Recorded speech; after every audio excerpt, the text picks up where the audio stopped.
Welcome to the Level Up Lifestyle, where we tell the real stories of people who overcame and elevated. To close out Season 4, Mike sits down with Executive Director of Casa Hogar, Jayson Stirrup. We get to follow along the journey of an organization that's transforming lives in Cabo San Lucas, Mexico, from its humble beginnings. Casa Hogar opened its doors with one resident. To the damage it sustained from a hurricane. The sky became black.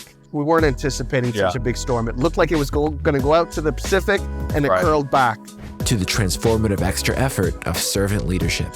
That means when the midnight shift calls in sick, I'm cleaning toilets. All of this coming up next on the Level Up Lifestyle.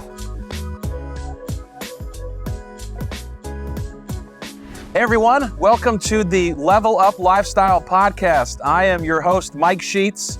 I'm so excited today. We are not in McKinney, Texas. It doesn't look anything like McKinney, Texas right now. We are coming to you guys from Cabo San Lucas.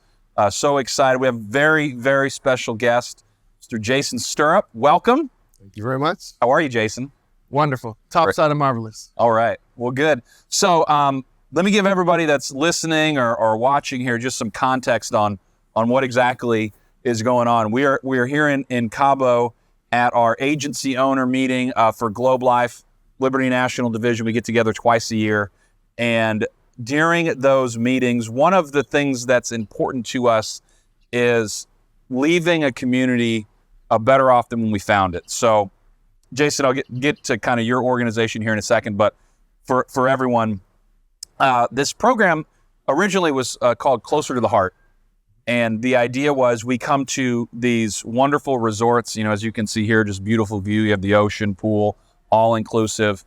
And just outside the hotel gates, oftentimes, is struggle.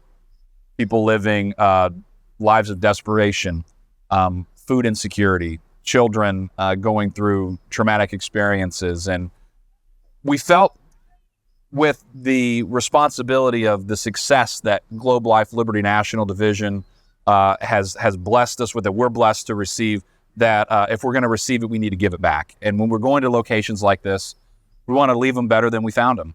And so the idea behind, at the time it was called Closer to the Heart, we've now call it Make Tomorrow Better as part of Globe Life, is to do just that. So while we were here in Cabo, we have partnered with your organization, Casa Hogar, and we've partnered with you for a while now, actually. Every time we've come down here for meetings, and we'll talk about that here in a second, but be able to give back and support your organization. And over the years, we've had some time just to get to know you, Jayson, and just very excited to have you on today to talk about the organization, to talk about your life and how that's brought you to here and your philosophies as a leader of this. So that's kind of how we got here and why we're in Cabo. We're wrapping up season 4 of the podcast. It's crazy to believe that we've had 4 seasons now, and the whole theme, as everyone has seen all season 4, has been extra effort. So I know we'll tie into some of the extra effort that it takes to do that. But Jayson, that's enough about us. That's enough about what we do. Why don't you tell everybody kind of who you are and the Casa Hogar story? Excellent. Well, I'm the luckiest man in the world. Start there. Yeah. I'm originally from Toronto, Canada. When I was 20 years old, I met my gorgeous wife, Vanessa, at her university's pub night. Saw her across the room, walked over, took her by the hand, spun her around, asked her to come and dance with me. And now I live in Mexico, have 2 Mexican kids, and work at the greatest place in Cabo San Lucas. Yeah. So my wife was born and raised here in Cabo. Okay. And she was an exchange student in Toronto. That was the connection. Yeah. I think right now it's warmer here than in Toronto. Almost always. Yeah. If not, something's desperately wrong. Something has happened. We moved back here 16 years ago. My oldest son was just 1 year old when we moved.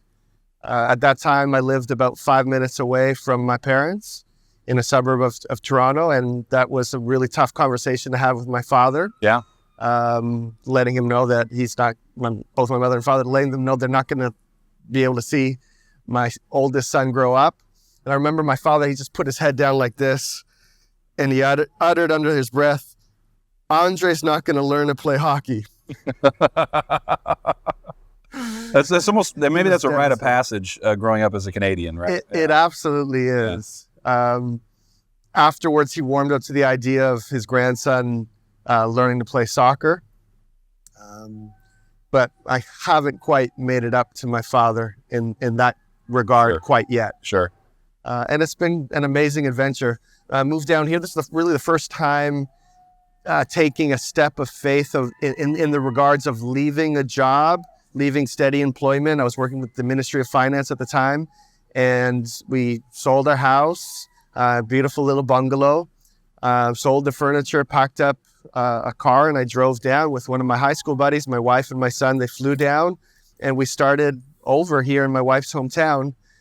Really had no idea where I would be able to work, how employable I would be. Ended up being hired at a local resort not very far from where we're sitting right now. And that was a preparation area in many regards for the work that I'm doing today. And today you are the executive director of Casa Hogar. Can you tell us a little bit about that organization, just overall broad strokes, and then we'll get deep down into kind of what you guys do. So the organization name is Casa Hogar of Cabo San Lucas. Okay. That term Casa Hogar is used for foster homes, children's homes, youth homes throughout Latin America. Okay. So there are many, many facilities that have that term Casa Hogar in their title. Okay. We are a standalone facility, Casa Hogar of Cabo San Lucas. So it is a children's home. Presently, we're home to 30 full-time residents. Our youngest are 5 years old, and our oldest are 18 years old. We have 3 of each of those categories. Okay. And we've been operating the facility now for 16 years. I've been with the organization for half of that time, and there's been significant change over the past few years. Sure.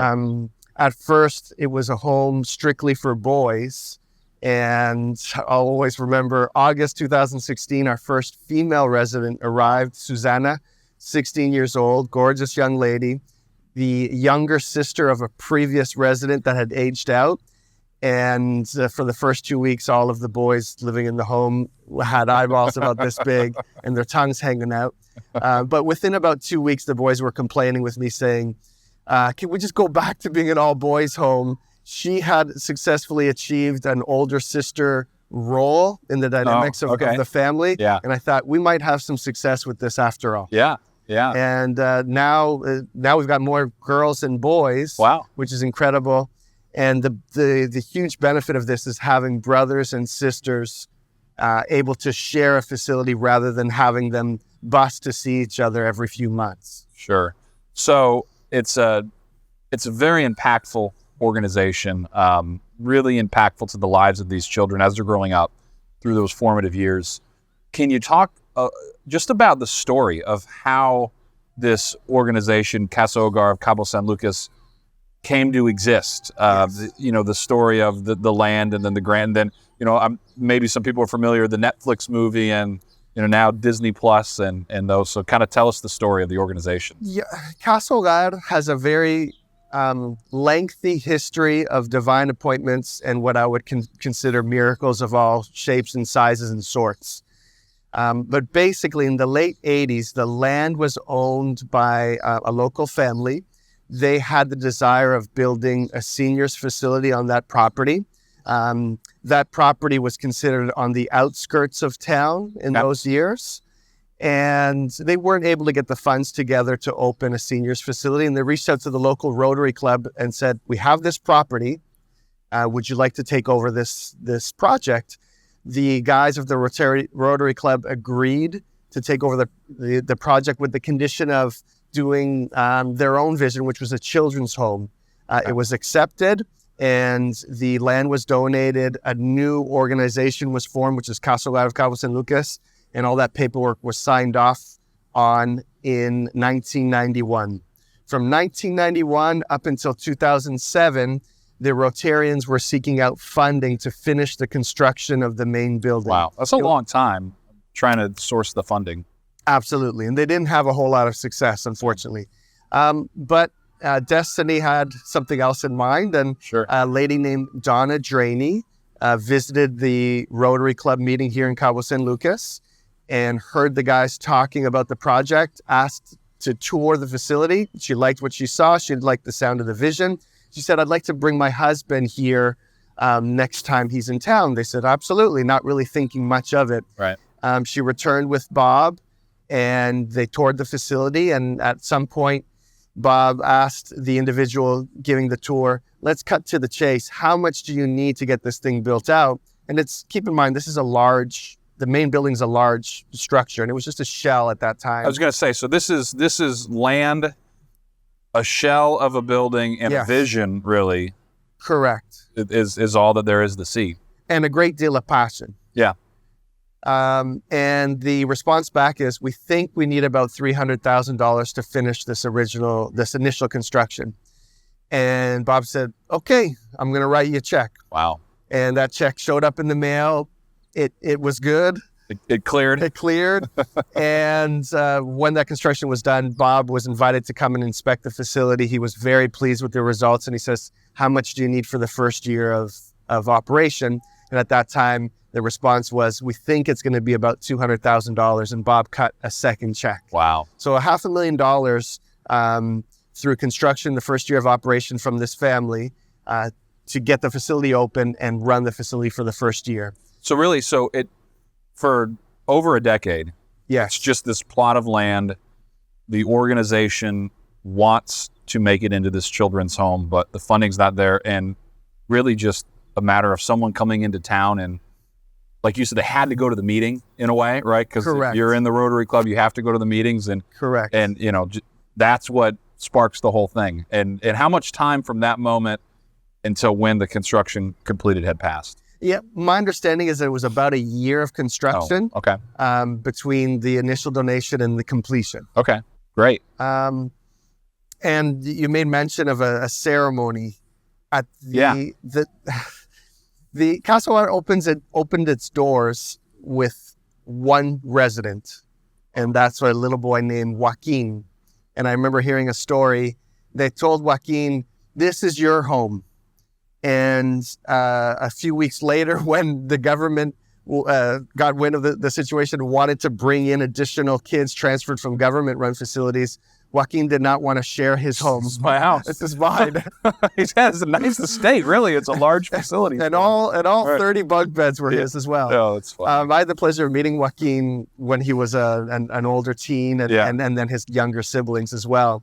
But there was a ceremony that was done when the ribbon was cut, and a copy of the key of the front door was buried in the garden as a symbolic gesture that Casa Hogar will never be forced to close its doors. Wow. And the first few years after that initial big donation from Bob and Donna, they were extremely challenging years, just scrambling to get the funds or groceries required for the meal for the next day. So as it's progressing, kids starting to come in here to the organization, you said there's some challenge, right? Because how much of the funding for an organization like this is coming from the government, whether it's the local municipality, the country, and then how much of it is reliant on donors and people that want to give back? So something to clarify, Mike, is the vast majority of the kids that come to be in our care will be placed with us by municipal or state government authorities. Okay. What would be the equivalent in the United States of the Child Protection Agency. Okay. And although we are doing the work that corresponds to the municipality and the state, we receive no government funding at all. So probably unheard of in the United States. Here in Cabo, where that's business as usual for us. We rely solely on private donations. The vast majority of those donors are U.S. based, with a growing number of Canadian, Mexican, and international donors. So what kind of challenge in the beginning, maybe even, I know you come into the organization later, but as a brand new organization needing private donations, what kind of challenge did that pose to just operations on a month-to-month, day-to-day basis? Food for the kids, and I mean everything. It just had to be daunting. Absolutely, and you got to keep in mind, we may be looking at this situation from an American or a Canadian perspective, and we both grew up in the 80s. We're familiar with that amazing hit song, "We Are the World, Sure, yeah. We Are the Children." That transformed the landscape in the United States to think about making charitable donations outside of the country, okay? Mexico is behind and still behind, and Canada in some regards as well. So one of the major obstacles was reaching ears that would be sensitive to the cause and have a passion for the cause and be willing to get behind the work. What I've certainly seen over the years with Mexican families is they want to get involved, they want to donate, and there's a lack of trust. So how you would address a Mexican family that's looking to donate, you really need to demonstrate operational integrity and need, as opposed to American and Canadian families where we are more,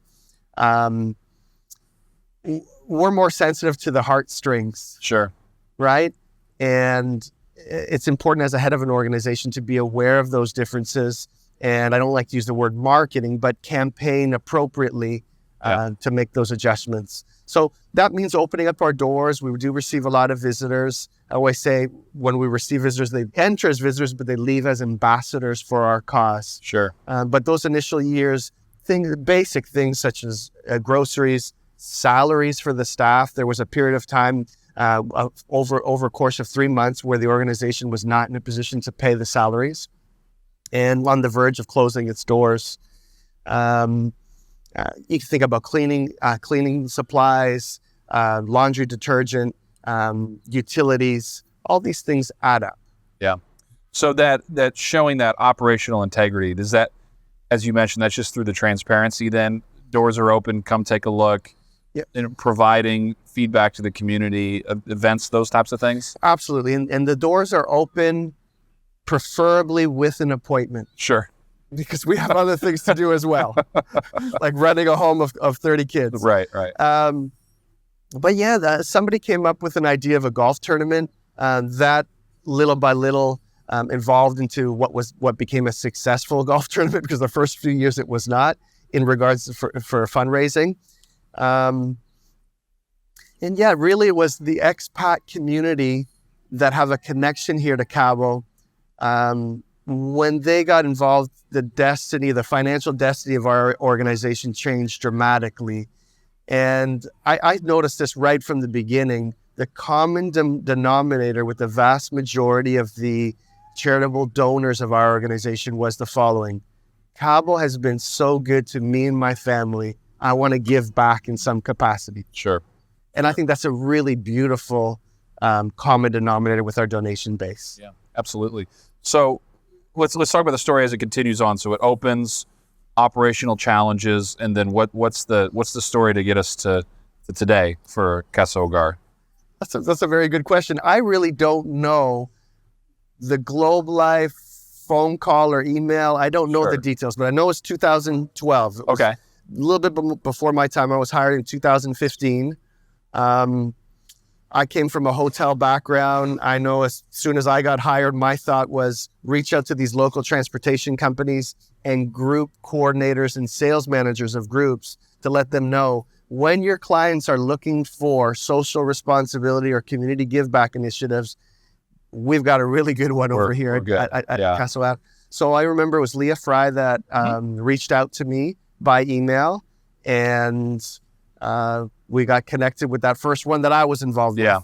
And over the course of the years, we've seen several fantastic projects with our massive driveway bike path project, playground equipment, exercise equipment, the initial contribution towards our community center expansion project, and today was another one. We'll probably touch a little bit on that later on in our conversation. Yeah, absolutely. Yeah, I think overall, Globe Life as a whole now with today is, right at 300,000 Yes. in donations, and those donations for the listeners that aren't affiliated with Globe Life and our Make Tomorrow Better program that we run at events like this, those donations come from our agency force, from people who are 100% commission. Mm-hmm. They, as we like to say, eat what they kill, and they don't have a salary, and they come to these great locations and give, and they give generously. And over the years, 300,000 has been given to help this organization continue to impact people's lives. Really the best time to ask somebody to open up their wallet or their checkbook is when they're looking at this view right through their hotel room window. Absolutely. So everybody's relaxed. They're having a great time. We have the opportunity to make a pitch, explain what the impact is going to be, and we hope for the best. Right. And every year it's been fantastic. Well, yeah. So there was a time in the organization, and we don't have to get into the movie as much, Love to, but it was on Netflix, and the movie is called Blue Miracle. Yes. A hurricane comes in. Yes. And impacts operations, impacts so many things. We had a chance when we toured the facility a few days ago to kind of see your hurricane shelter, essentially. If something were to come in there. But can you talk about the circumstances behind there, how that impacted the organization, and then where it went? Yeah, this is a great story. 2014, there's a massive hurricane that comes through Cabo San Lucas, Los Cabos, the whole municipality, and it ravages the city. Just to put things into perspective, a couple of weeks after that hurricane, I had two separate conversations with two coworkers. At that time, I was working at a local resort, and both of them told me the same thing. The day after the storm, when they were able to walk home from the resort because there was no vehicle transportation, when they several hours to walk home, each of them walked past their home because they didn't recognize that it was their house. Wow. To that extent. Yeah. I personally, I had the day off. It was a Sunday. I remember we went to church service. Pastor was joking. Remember, everybody tape and board up your windows. We went to get our groceries, which was our Sunday routine. While we're in the grocery store, the sky became black, and we rushed home to get everything into the house, the patio furniture. We weren't anticipating such a big storm. It looked like it was going to go out to the Pacific, and it curled back. I didn't leave my neighborhood till the third day. And when I went down to the highway had been cleared by then. I looked around and it looked like an atomic bomb had gone off. Wow. This property where we're sitting right now, this was closed for over a year. Okay? Just from the damage, yeah. Yes, yeah. And most properties were in that situation. Hats off to the Mexican federal government. We had countless rows of electrical commission emergency vehicles that were brought into our city from other states to get power back up and running. And that really demonstrates the importance of Los Cabos at a national level. There's a massive fishing tournament that happens in October. It's called the Bisbees. This is the winningest fishing tournament in the world, meaning it has the biggest payouts. Okay? The organizers of the tournament, instead of canceling, which would have been very reasonable, they decided to go ahead with the tournament in an effort to try to prop up the local economy. And they promoted anyone that hires a local fishing boat and captain, your entry fees are waived. Some very kind American donors sponsored Casa Hogar to enter the fishing tournament. Okay, at the time we had our operations director, Omar, was working there at the time, and it's a 3-day fishing tournament. He entered. Every day he brought different kids and different employees. And actually, when he got wind of that invitation, he said, he told me, I thank God. And I said, we're going to win this tournament. Yeah. He confessed to me that he had never caught a fish before in his life. Wow. Omar reeled in the winning fish and won $258,000 for Casa Hogar. How big was the fish? I can't remember. I think it was just over 200 pounds. It was large. You see the picture, it's and massive. It's way up there, and I'm sure it took just over 300 pounds. Okay, I'm sorry. That's incredible, and that's got to be really difficult to reel in for anyone. And if you've never caught a fish before, Right. for your first fish to be 3, he's probably never fished again. I would quit at that point. I don't think he has. Now, there's a photo of Omar passed out on the deck Okay, of the yeah. boat after reeling it in. Yeah. So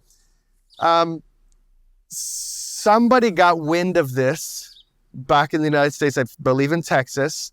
There was a small newspaper article that was written about an orphanage in Cabo San Lucas won the Bisbee's fishing tournament. What a miracle. Because this money goes all into the operation. Exactly. And how much is the orphanage at this time physically damaged from the storm? Just an operational damage standpoint? I mean, what's the condition of the orphanage There was now? physical damage, of course, school cancellations. It's a mess. Yeah. There's no electricity. When you think about it, at that time, there's probably about 35 boys living at the facility. I know they dug a hole to be their new toilet. Wow. I mean, It was bad. There were significant challenges in the city. A lot of the city evacuated, flew to other places. I literally stayed at my house thinking, if our community is invaded, I need to protect my house. Yeah. My wife and my kids, they flew. They got on a flight with a Canadian airline that did an emergency evacuation flight, and they stayed with my parents for about a month. Because you don't have an opportunity to evacuate the kids. I mean, they're staying there. We're riding it out. So the challenge was getting groceries in. Gas stations are closed, but little by little, as I mentioned, the federal government did a great job of getting the city back up on its feet at a speed much quicker than what anybody anticipated. But there was damage at the facility, and I know at the time the Casa Hogar campus was converted into a woodworking shop in sense, where makeshift homes were built on property out of plywood and then transported out into communities, because there were literal in Los Cabos, we have large communities of squatters. Land prices are high, and individuals choose to live in these at-risk areas, build some sort of a makeshift shelter so that they're able to have a roof over their heads. Those communities were blown away completely. Yeah. And when I say blown away, I mean literally you can't find the pieces of your shelter. So there were a significant amount of makeshift homes that were built on property at Casa Hogar and transported out into these communities. So as you're kind of coming through this and growing, can you talk a little bit about the children and where, you mentioned briefly the ages and where they come from, but who are these kids? What are the things that you do for them? What are the programs and how do you serve the community in that regard? Let me address that in 1 second, but I didn't finish your question about the Blue Miracle movie. Sure. So an American newspaper writes an article about this fantastic story of an orphanage winning the Bisbee's tournament right after a major hurricane. And somebody picked up the royalties of this newspaper article. I wasn't aware that you could do that.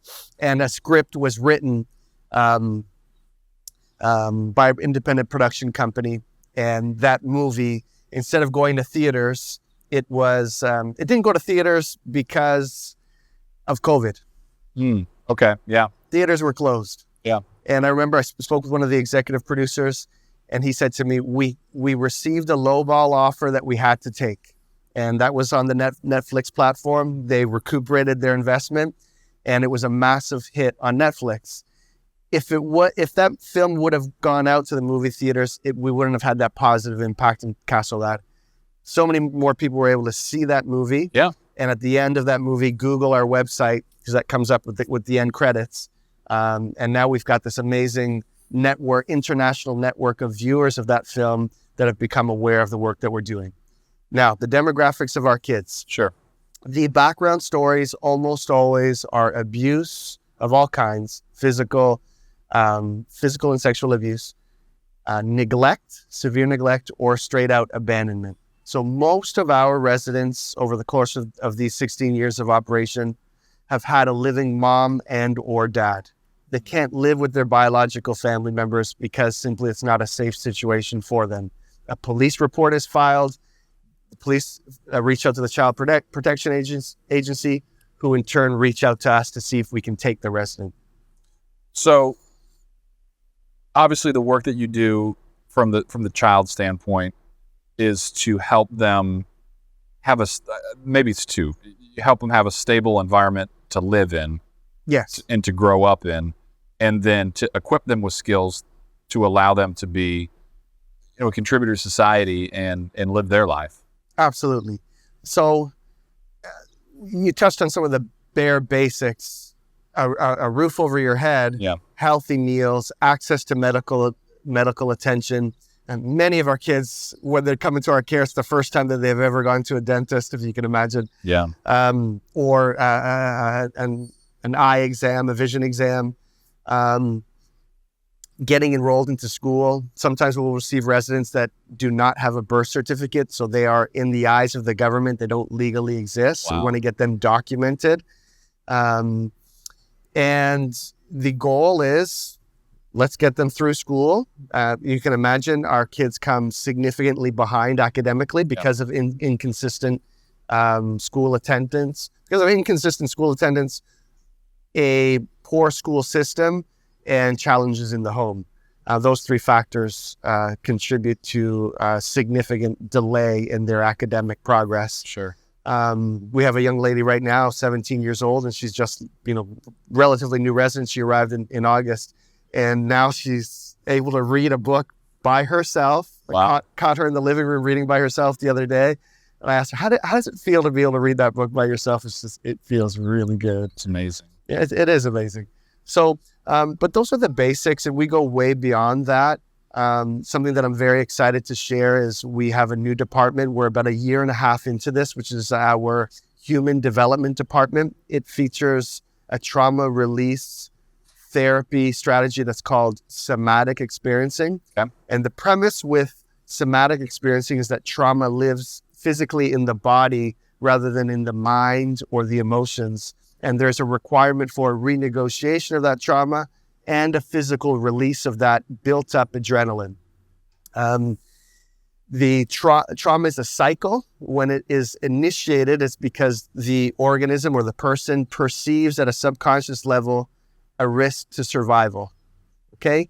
Well, you've heard of these survival mechanisms: fight, flight, or freeze. Mm-hmm. If there's not a completion of that cycle and an opportunity for the body to discharge and release that high in adrenaline, it will get stuck in the nervous system.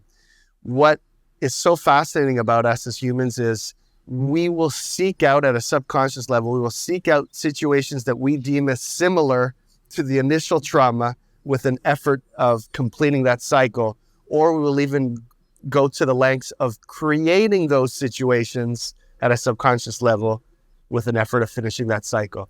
So all of our kids are coming from high trauma backgrounds, high intensity, in some cases, high duration.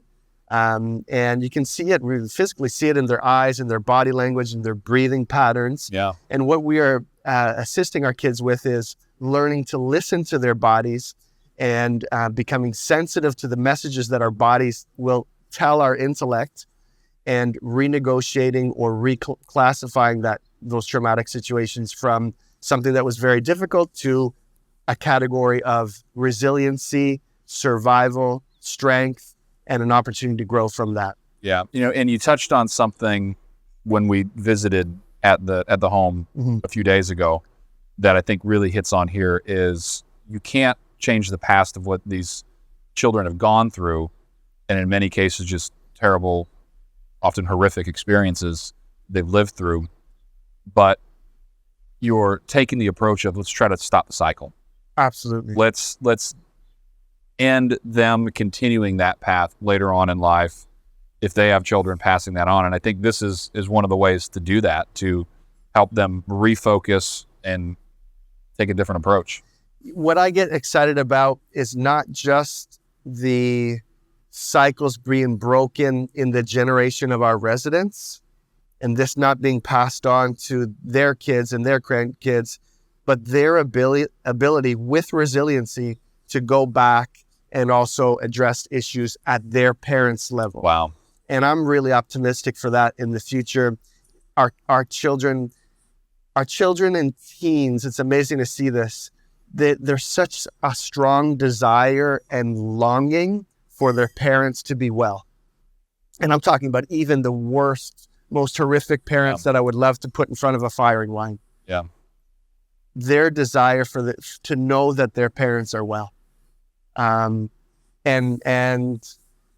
I believe we're going to see that in this generation of kids that we currently have in Casa Hogar, that they're going to be able to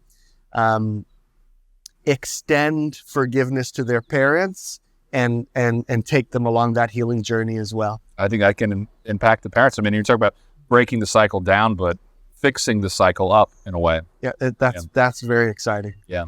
So I want to get into the environment and how you maintain a culture. Before we do that, I think this is a good point where we talked about a scenario where you had a girl who had come in and on her birthday, she wanted to see her mom, and her mom was resistant. And I think this is a great story because it speaks to the good work that you're doing. Now, that girl that you mentioned is the one that I caught reading in the living room the other day. Her name is Denya. So she arrived at 17 years old, and on her birthday, she arrived at 16 and shortly after turned 17. And the day before, she said, I would really like to see my mom tomorrow on my birthday. And I mean, she's just a sweet young lady. And I said, I'll bring you. So I drove her out. One of our female staff members also accompanied me. And the mother lives in one of those squatter communities. And when we arrived, I mean, the conditions there are horrific. We arrived, I asked Denya to stay in the vehicle, and we went to the front gate, if you can call it that, and ended up speaking with the mother. I said, I have your daughter here in the vehicle just around the corner, and she would like to see you today. You know, today's her birthday. She said, yes. And she would like to see you. Would you be open to that? And she says, no, I don't want to see my daughter. And then I got to talking to her a little bit more about the progress that Denya has made, how proud we were of her. And she became more and more open-minded. And she said, well, it would be okay to see her just a short moment. And Denya came out, and you could see she was holding back her tears when she saw her mother. And there was just a beautiful moment when they had the opportunity to mutually extend forgiveness to one another.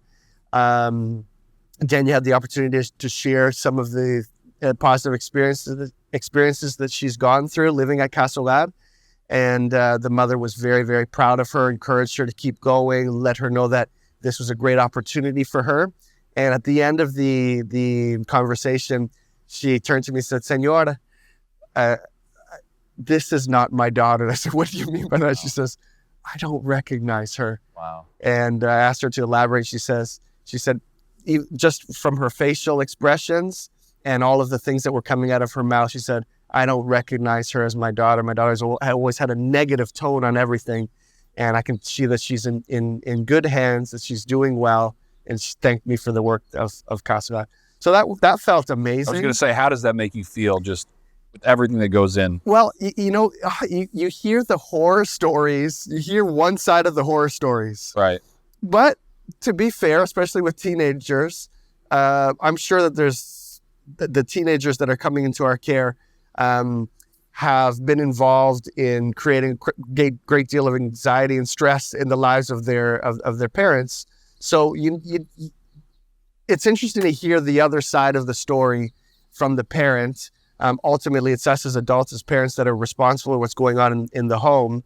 But it was really, really refreshing. And it wasn't one of those situations where, okay, my mother has forgiven me and I've forgiven my mom. I want to go back to living with my mom. She realized that I'm on a good course and I need to continue with that. Wow. So it was awesome. That's great.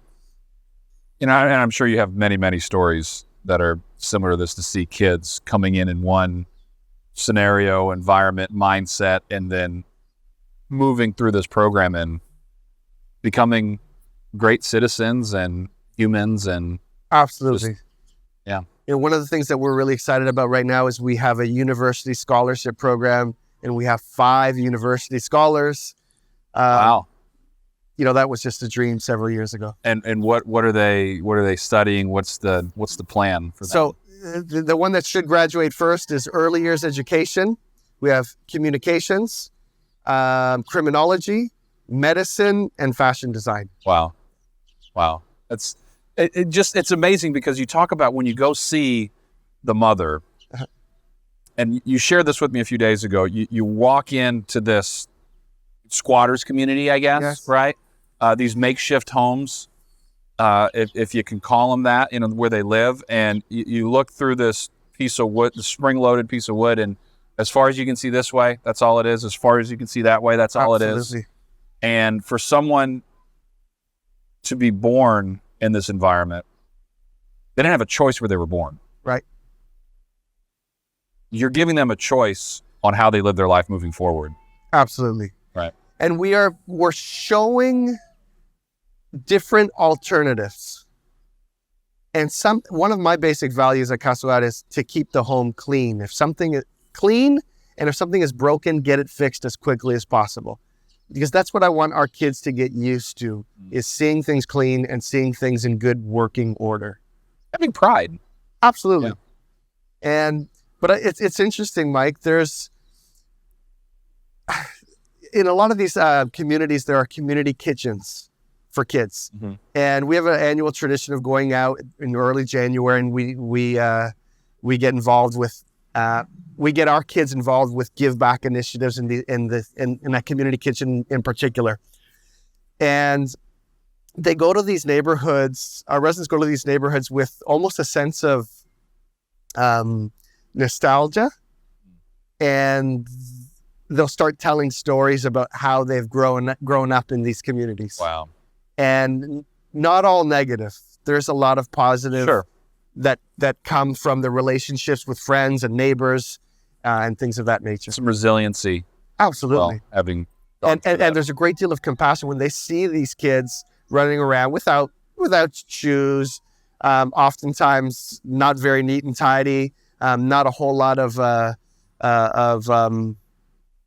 extra in their lives. There's a great deal of compassion, and they want to help, and it makes them feel great to be able to invest into them. Yeah. So as you're bringing these children, and we're talking about how they are when they're through the program, and as you said, they reach age 18 and they transition out. But I'm sure you have a blend of kids who are just coming in, have just experienced this trauma, these terrible things, and they're trying to figure out who they are or what do they do. And I just feel like if you have so many of those children that have gone through these situations that are living one area, it could get negative very easily. Mm-hmm. Like you said, sometimes when people come to visit, they think it's going to be pulling them down and hard. And the reality is you leave uplifted and feel like, wow, this is making a difference. But I'd imagine it could easily turn negative. So how do you maintain the culture from the kids, from your staff, so that it has this impact? Yeah, I like to discuss 5 pillars of success. Okay. And certainly there are more than 5, but these really, really jump out to me. Love, acceptance, community meaning that you are part of something positive. Mentors, our staff become the mentors for our residents. Mm-hmm. And this last one is a very practical one, a healthy activity schedule where I know what time I'm going to wake up and I know what's going to happen throughout the course of the day. Yeah. And my internal system can start regulating because I'm not in hypervigilance mode wondering what's going to happen. Routine. Routine. Yes. Now, with community, as adults, we can help put those boundaries and characteristics in place. But there's a tremendous amount of peer-to-peer community where you could have a new resident that will see me as a masculine figure and may be intimidated to have any sort of a conversation with me the first few days. Now, when that same resident can see me interacting on the basketball court or on the soccer field, mm-hmm. or during a homework activity and see, okay, this bald guy with a beard, he's safe after all, they'll start opening up. And as kids and teens, naturally, they're looking to impress one another and to fit in. Having boys and girls on property, that those dynamics are multiplied as well. Absolutely. Especially with the girls. Yeah. They really, really want to capture the acceptance of their male counterparts. So what we need to do is to steer that, to make sure that it stays within the realm of normal, healthy activity. And that means the reality is the almost every minute of the day when our kids and teens are involved in activities, there's at least one adult present. And not all our kids hang out together. There's different ages, different interests, but we have several caregivers that are assigned to different demographic groups within the residence. So how do you as the leader foster that culture with the staff, with the kids? Yeah. How does that play in? I remember the first meeting that I had with my staff when I first got hired. I took a couple of weeks just to look around, and then I sat down with them and I said, listen, what you're going to see from me is I'm never going to ask you to do something that I'm not only not willing to do, but that I'm not doing. I'm going to do these things, and I'm going to demonstrate to you that we're all capable of doing that, whether that's mopping the floor, wiping some beans off the face of one of our residents, or something beyond that scope. So it's setting an example, being willing to get dirty, and being a servant leader, equipping our team to succeed, getting feedback, and making sure that what I try to do is eliminate any opportunity for excuse of not achieving success. And I'll see many of those things, but there's some things that I won't see. So I need to ensure that I'm getting regular feedback from the team, and that my office is a safe space for somebody to come into. And every once in a while, I need to double down on that and go back. In that first meeting that I had with the staff, I said, it's not about my culture as a Canadian male living in Mexico, or your culture as Mexicans. It's about finding and operating the culture that best suits the superior interest of our residents. And those that bought into that continued to work with us. Those that did not, either they were asked to leave or they left on their own accord. And now we have a team which, hats off to our caregivers. They are completely committed. Their heart is on fire for the cause. Yeah. And we continue to equip them and to build them up to get their skill set and their talent level to the level of where their hearts are. Yeah. And I'd always rather hire somebody with the right heart rather than the diploma hanging on their wall. You can teach them skills. You can't teach them heart. Exactly. You talk about your culture. How important is your culture as you add in new staff, maintain your staff? I'm assuming if you protect your culture, it guards against having the wrong person for the organization from even being there. It's definitely a pack mentality, like a wolf pack or a lion pride or herd. Yeah. I remember the first several months that I was there, if we can just get this group on board with these next few things, I know that new kids will come in or new staff members and they will follow suit. Okay. So you can't let things get too loose. Yeah. And every once in a while you got to double down and go back and correct and adjust. You find it's important to, if you see something going in the wrong direction, to just address it then before it becomes something bigger. I got to pick my battles. Yeah. Because unfortunately, my type of personality and a lot of leadership personalities were wired to see defects. Okay. I heard a little bit about it in the conference today. Sure. Okay. Yeah. And that's awesome. That's what keeps leaders driving organizations. But I understand, especially my wife reminds me of that frequently, that I'm wired to see defects. I need to be really aware of that and pick my battles, because you can crush the spirit of your staff if you're constantly nitpicking at every little thing. Sure. So really identify.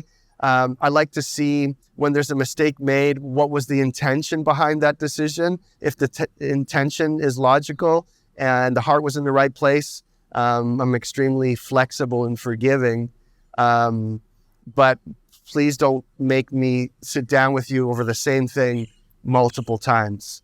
So it's a balance. Over the years, I've been able to bring in some other employees that have helped share that load. And one in particular is our operations manager, who's I'm the only foreigner in our organization. So it's really awesome to have somebody that has the same vision and is part of the local culture. Do you have a way or a process that you go through in your mind to delineate what are the things that are kind of point critical, we call culture protection or guardrails, right? And then what are the things that can kind of live between the edges of your culture? Well, yeah. The non-negotiables are when they come to safety. Sure. And bullying. I guess safety extends out to physical safety, but also emotional safety. Yeah. It's really easy to imagine bullying in our kind of an organization. So our kids are coming from that situation. Victims will naturally fall into an aggressor role when that opportunity comes about. And we really need to guard against that. So those are two big ones. Poor decisions that would lead to safety and security being put in risk or potential of bullying. Those I'm very, very adamant about. Other things like, little things like, the cleanliness of the property, something not being picked up. These are things that will bother me, but I know that if it bothered me that much, I can go out and do it. And, and sometimes if you see that and doing it yourself, it can almost have an impact as a leader as well. Absolutely.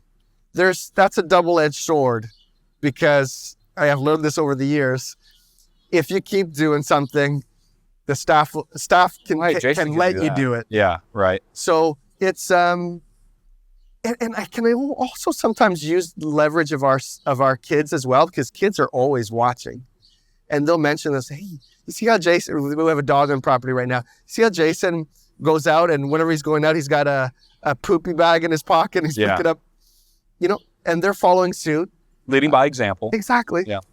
So, it's not perfect. That's a consistent thing, and everybody has, in some regards, micro priorities that they have in their individual role and life and outlook of how they see the facility, and we embrace those different, those slight variations to what is a priority, because I'm not always going to be right.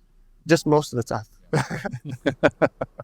So what is that leading from the front, having the poop bag in your pocket as a leader? How does that empower you in a way to help someone grow themselves in what their role is, whether it's a staff member or a kid, by seeing you leading from the front? Well, the first thing you say seeing, but the first thing that comes to mind is also telling stories behind what they're seeing. Okay. And I love going back and telling stories about different workplaces or the early years where I was involved with Casa Hogar. And then also, I heard this in the conference today, also poking, hinting, nudging, suggesting opportunities for growth within the organization. And I really see you I really see you, employee, as being able to fill into this a promotion role in the future. Yeah. And these are some of the things that I'm doing that I'd like to see you do in order to get into that position. I mean, I can remember one in particular, one of my favorite employees. I spoke to him about, we don't operate with a uniform. Okay. Yeah. We've tried that. It just didn't work out very well. Our staff says, we want uniforms. Fantastic. Pick your uniforms. And then by about the third month in, people were not wearing their uniforms. Let's get rid of that. Yeah. But I talked to him about dressing more professionally.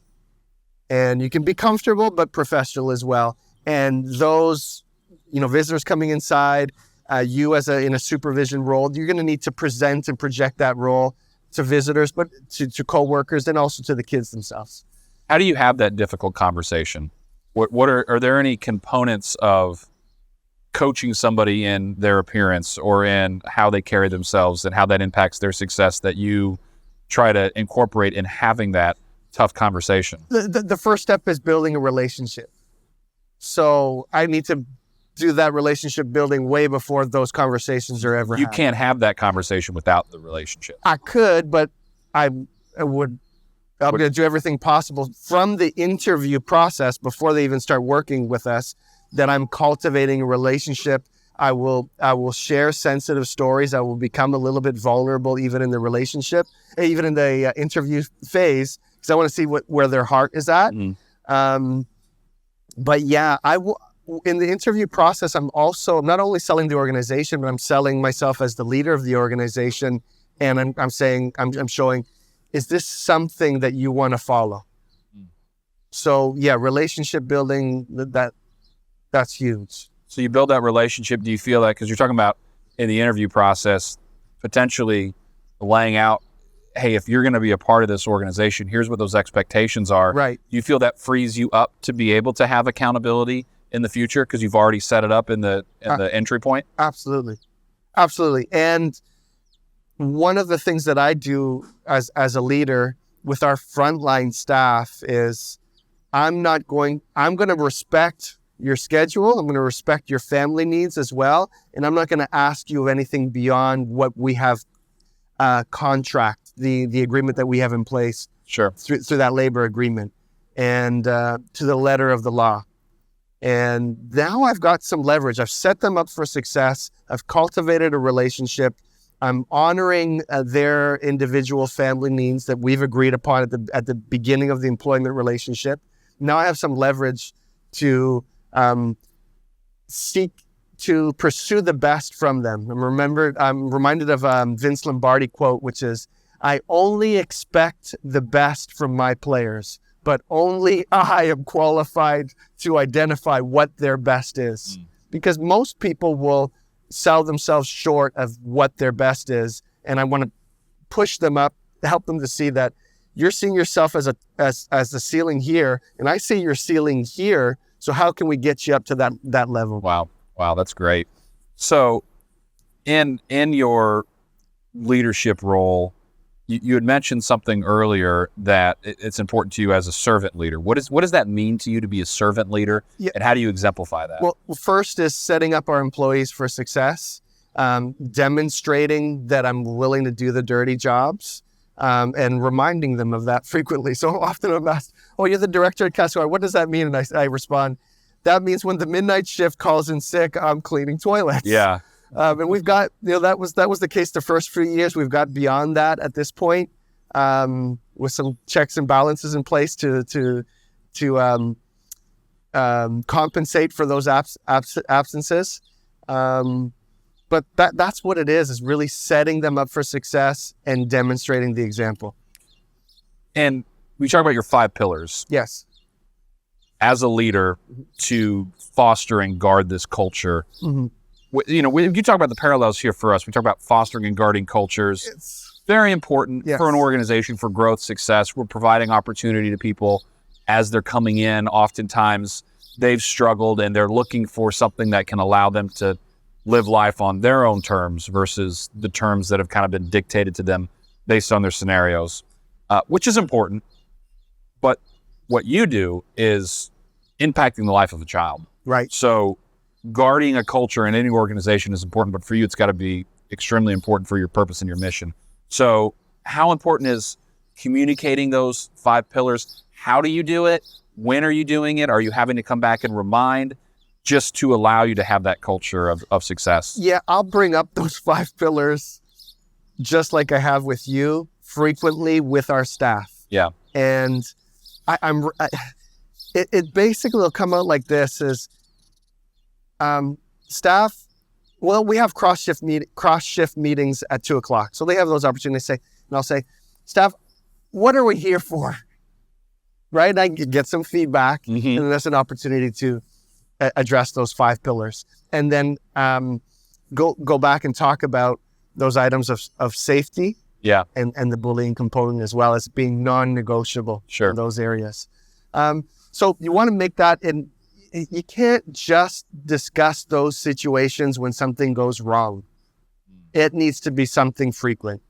And then on one-on-one basis as well, what we call hallway conversations.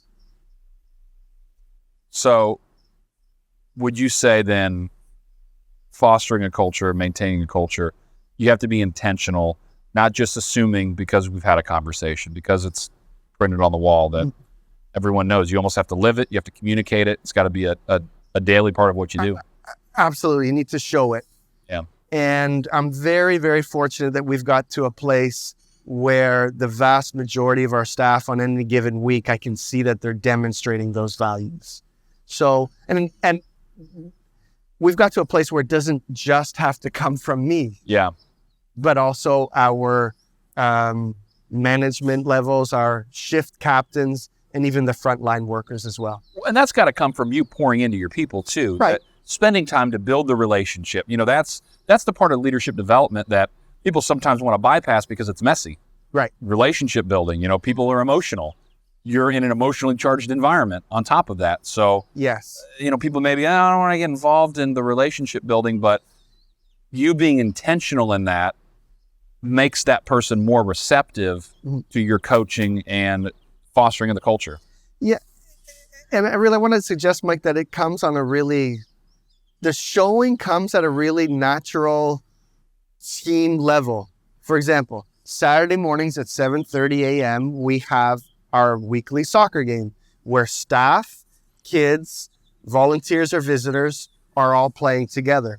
If I miss, there are certain times of the year where I can't attend those. But if I'm missing those for consecutive weeks, there's a negative impact there. And I'm not demonstrating to the family. That's what I consider our group of residents, to our family, a commitment level and an interest level in their lives. So I got to show up for those. I really enjoy them also. Sure. And when you're on the field playing soccer with the chauffeur or some of the caregivers or a midnight shift employee that got off at 6 a.m. and decided to stay till 7:30 in order to play soccer with the kids, that's relationship building that's happening as well. 100%. So those unplanned, sometimes unintentional moments can go a long way. Yeah, I'm going to play soccer, but there's so many benefits that come out of that. Right. Yeah, and if it's important to you, it shows that it's important to other people. And if you're not showing up, then how is it important? So, what's next for Casa Hogar? I know we talked a little bit about your plans for a community center and have more outreach and provide options for kids. So, I was hired by Casa Hogar in 2015, the end of 2015. When I was hired, I was told that there was a lot next door. It measures almost an acre, 0.8 of an acre. And I was told that was going to be the facility for the construction of the girls' dorms and girls' building. Okay. I was told I was going to be the head of the construction committee. I said, fantastic, I'd love to do that. Over the course of those first few years, we had significant planning to do that construction, even had a groundbreaking ceremony. And the decision was made to pause that construction and to build something smaller in the backyard space. I'm so thankful that we did that smaller project. Turned out great. We invested far fewer resources, and the operational costs involved with operating dorms of girls and boys on the same property is so much less compared to having them next door. And not to interrupt you, but what was interesting when we toured is how you had pointed out that the girls' dorm was built in the shape to make it feel like a hug. Yes. Like it was Arms receptive, extended. arms extended and welcoming. And what that was is siblings receiving siblings. Yeah. Is what it was. So the question came out, well, what are we going to do with this vacant lot? And there was a few different ideas that were being kind of discussed at our board level, at our board meetings, but really no momentum. And at some point, I really felt a spiritual conviction that what we're supposed to do on that lot is to build a youth community center as an outreach to the kids in the local community who would never otherwise benefit from the work that we're doing at Casa Hogar. And it was in the dream realm. Yeah. And eventually somebody came, a donor came, first-time visitor, and through a series of nudges that I felt here in my gut, I shared a story with him about a donor sponsoring the purchase of a secondhand school bus. I used the name of that donor in telling that story, and it turns out that this gentleman that was visiting grew up with that guy. Oh, wow. And he said that guy was just at my father's funeral 2 weeks ago. Wow. So there was what I would consider instant credibility through that. And by the way, the secondhand school bus, this is the Disney Plus episode. No, oh, it's different. Yeah, different. The yellow school bus. You might have saw that. Oh, okay, yeah, okay. That's maybe a story for another day. Sure. But this gentleman indicated that he could get behind a construction project should we have one. And I said, well, I do have something, but it's here. It's not on paper. And he said, please tell me about it. And I told him the vision of the community center project. He says, we can get behind this. And he was the first one to commit.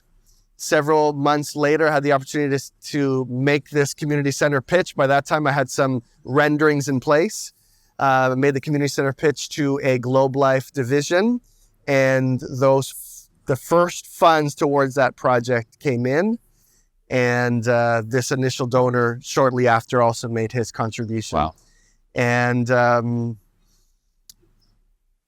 at one point, I sent an image of me holding this symbolic check from the Globe Life to our board of directors saying, look, we've got the funds towards our community center project. Yeah. And one of the board members wrote back, what community center project? And I thought, unfortunately... It doesn't matter. We have the funds. Right. Because I knew we couldn't get... You can't put the cart in front of the horse. I knew we couldn't get too far in the planning with the board of directors if there were no funds on hand. Sure. And when we get those funds on hand, I've got something prepared that is going to blow their tops off, right? And it did take a series of several meetings. They requested some very reasonable documentation, which was an elaborate business plan and an operating budget, what that would look like, and an estimate for construction. So I put those documents together. I sat down with the past president of our organization, who's still on our board of directors. I had dinner, me, my wife, and he and his wife. We had dinner together, and it was such a blessing. At the end of that dinner, he wrote into our chat group, you all know how I felt about this project, that I didn't want to take the financial risk behind this. But after hearing and seeing the passion that Jayson has for this project, I'm absolutely certain that it's going to be a great success. So he was that last one that I had to get on board with this vision. And I was extremely thankful to achieve that. What kind of impact is this center going to have on the community? I think there's massive potential. Starting first with the activities that will be held on property. Sports, a safe space for sports, dance, art, music, legal orientation, positive social interaction. I can see youth groups of different types also being able to use those spaces, and potentially a space for therapy as well. Also academic support and tutoring. So it's a large space here in Cabo. You don't need air conditioning much of the year. We're going to take advantage of some of the outdoor spaces that we have and give young people, little ones and teens, a safe, reliable space to go to as many days of the week that they can.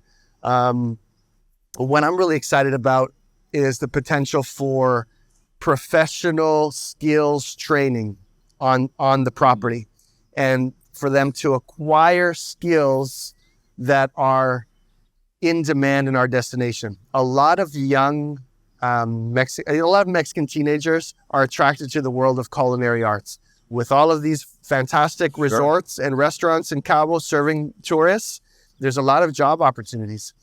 And one little vision that I have is the potential of having a commercial training kitchen on property, kids preparing or teenagers preparing meals, having those meals trucked out to local community kitchens to be served in those facilities. And I think we have a full circle solution for some of the problems of our communities. That's great. The other point is I really see our community center being home base for several smaller satellite community centers in need areas. As this continues to grow and expand. Correct. Yeah. Great. Well, Jayson, it's an amazing story. You are making your organization and you are making a huge difference in the lives of so many people here. And then, as you said, as you continue to do this throughout the world, really, as people see you and your organization and the example that you provide. So I appreciate you being here, taking the time out of your very busy day to talk with me and to talk with us and get that story out there. So thank you for being here. Thank you very much. Now, there is one thing that we do as a, I guess it's part of our culture on the Level Up Lifestyle podcast is we present each guest with a bobblehead of themselves. We don't have your bobblehead right now. I'm sorry. You're coming from the States and the import, all that, but you have a bobblehead on the way.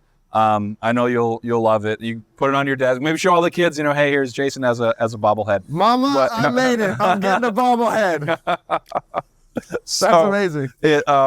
What I like to do is just kind of, in the bobblehead, it's fun to have, and at our set in Texas at Globe Life Studios, we have all the bobbleheads from previous guests on a bookcase behind us, just to kind of represent, hey, you've been on the show, and it's pretty neat. Amazing. But I like to almost use the bobblehead as a representation of your journey and where you've come from to today. So if you were to look at, your bobblehead and just think about yourself in the past, when everything that you know now and everything you've done in this organization, if you were to go back to when you first arrived in Cabo, yeah, what would you tell yourself back then based on what you know now? Wow. I'm reminded of an amazing conversation that I had with my wife. As I mentioned to you, when I arrived here, I wasn't working. It was a leap of faith. I've got a young son, this enormous responsibility to be the head of the home and to ensure that my family is set up for success. And I was really down those first couple of months trying to find the right role. And my wife and I, we went for a walk and we sat down. She says, she edified me. And she said, any employer would be thrilled to hire you, and you would be a blessing to any workplace. Wow. And I remember I was so thankful for her to echo that, and so appreciative of that. But I think that message is, it's the message to summarize would be from the Lord, and it is, I have a field that I will plant you in. And I'm so thankful that I've been planted in the right field for me, and that roots have been set, it's been watered, and it's thriving. Thank you so much, Jayson. Thank you very much. Enjoyed it. All right, absolutely. Thank you. Thanks for joining us today. We hope this episode has inspired you on your path to success. Make sure to subscribe so you don't miss the next story. See you soon on the Level Up Lifestyle podcast.